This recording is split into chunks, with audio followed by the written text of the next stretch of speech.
Okay, so I'm recording this video right after the 2021 Game Awards, and out of all the reveals that happened that day, Persona 4 Arena Ultimax coming to Switch, Steam, and PS4, by far the best. Matter of fact, I've already pre-ordered the Steam version, because I am just very hyped for this. And it's the holiday season, so I thought, hey, why don't I gift myself by giving a gift to all of you guys? A video I've been wanting to make for a while now. I want to talk about some of my favorite fighting game characters. Fighting games are my favorite video game genre of all time, period. And as of the time I'm recording this past week has been incredible. Blazblue rollback netcode announcement, and Persona 4 Arena Ultimax coming to modern systems.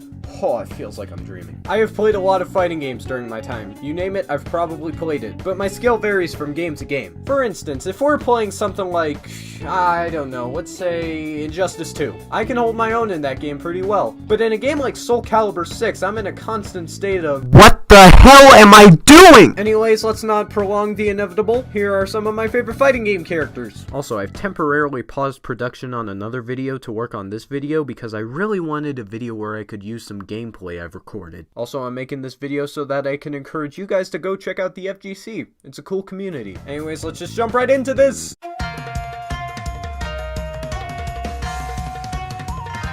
So when it came to finding a main in Blazblue, I was at a bit of a loss. For the first month I played Hakumen, and then eventually I realized, hey, Hazama's pretty cool, so I played him for about 3 days. And then I went back to Hakumen, cause I like the playstyle more. And then I went back to Hazama. And then I went back to Hakumen. And then rollback netcode gets announced. And with a bunch of new people starting to play the game, that means I could have a clean slate. So I was looking around the roster of who to main. I want a character who can easily deal more damage than Hazama, with a cool design like Hakumen. And then I realized I could get best of both worlds if I played this one character, Susanoo. 3 things I love about fighting game characters: cool designs, big buttons, and good damage. Susanoo provides all of this, as well as a really interesting gimmick. For many fighting game characters, if you do a directional input plus a button, you get a special move.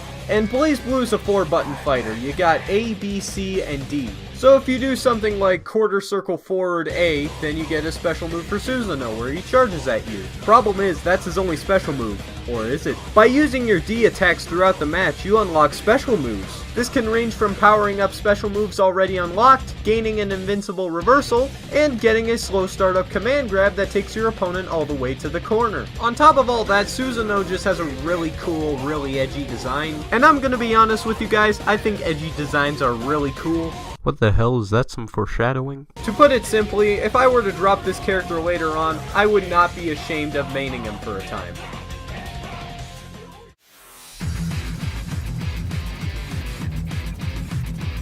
You remember how I was saying I like edgy characters, right? Well, this guy is the textbook definition of an edgy character. Everything Carmine says is either really edgy or just really frickin' mean. As a matter of fact, I am going to read some of the stuff Carmine says. Entombed in the red coffin, skewered by the red needles, you shall die and return to the red origin. You shit.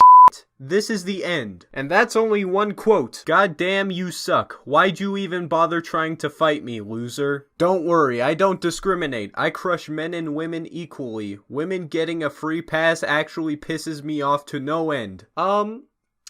Yeah, he's pretty edgy. But besides him being Cold Steel the Hedgehog, let's talk about his gameplay. Carmine is a blood manipulator, which means every time he uses a move that uses blood, it takes some of his health. But don't worry, his throws give him a bit of his health back. Performing certain moves will leave a purple puddle on the ground. And then he can use his special moves to have stuff come out of that puddle, such as a spinning blood blade or a blood crystal. It can be a bit hard to set him up, but once he is set up, he is a pressure god. But it's really important you watch your health, because if you don't, you will die. One nice thing I will say though is that Carmine can't kill himself with his special moves. At most, you'll be left at 1 HP. Carmine seems like the type of dude who plays with scissors and then gets surprised when he cuts himself. So you guys know how at the beginning of this video I said how Persona 4 Arena Ultimax was getting released on PS4 and Steam? Well, joke's on you! I lied! Let me explain. You ask your mom for Persona 4 Arena Ultimax for PS4, and she says, you already have that, son.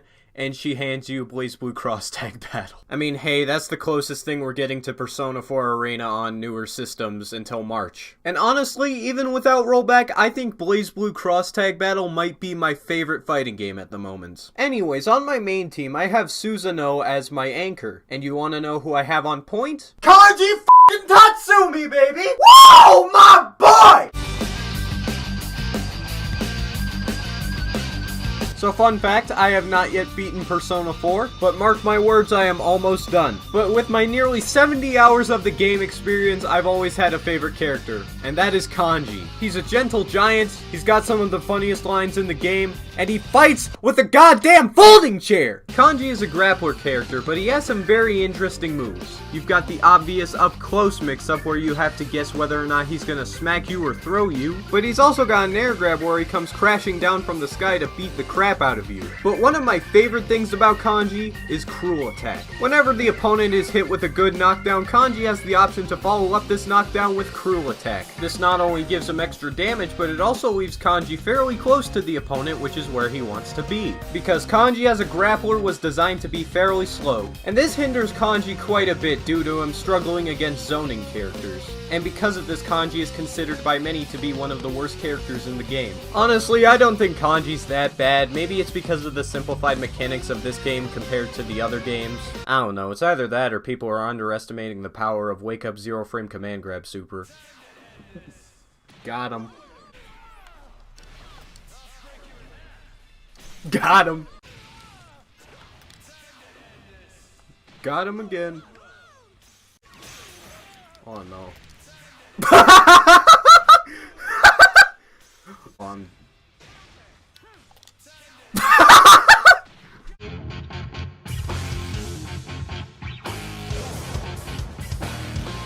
Mortal Kombat! A series known for having some of the most recognizable fighting game characters of all time. And my personal favorite, probably not one of the more recognizable ones. Sector was the son of the Grand Master of the Ling Kuei. As an assassin, he worked alongside Sub-Zero, Smoke, and Cyrax. Until one day his father decided, robots in disguise. And look how well the transformation was for him! My man's got flamethrowers, rocket thrusters, and missiles.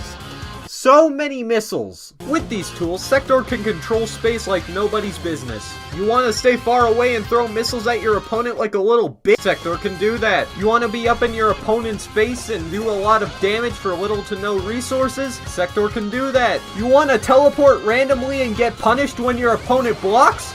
Wait, what the fuck? Sector's teleport uppercut is probably one of my favorite fighting game moves of all time, but man, you have to use it sparingly. My favorite thing to do with this move? Big fat combos. Hey man, as long as you have 1 bar of meter lying around, you can get 2 of these in one combo. And oh god, it feels so satisfying. Mortal Kombat X Sector is probably my favorite version of the character. He's a part of a character called Triborg in Mortal Kombat X, which is actually 4 robots, so it should be called Quadborg, but whatever. Basically, Triborg is 4 characters in one, so you go ahead and pick whichever cyborg you like the most at the character select screen. I'll be here with my boy. Thank you guys very much for watching this video, and happy holidays! I didn't want to do this video alone, however, but I only got one other person to do this with me, since not a lot of my friends are big-ass fighting game fans like me. Anyways, with that said, I'm out of here. Take it away, Hedgie, and tell them about one of your favorite fighting game characters.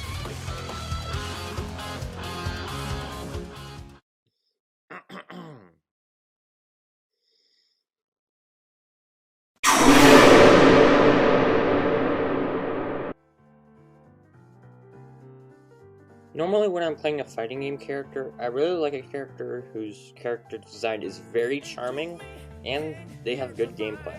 Originally, when I started playing Guilty Gear, I picked Faust since his character design was very charming along with his animations, and his gameplay was relatively simple of just throw out random stuff.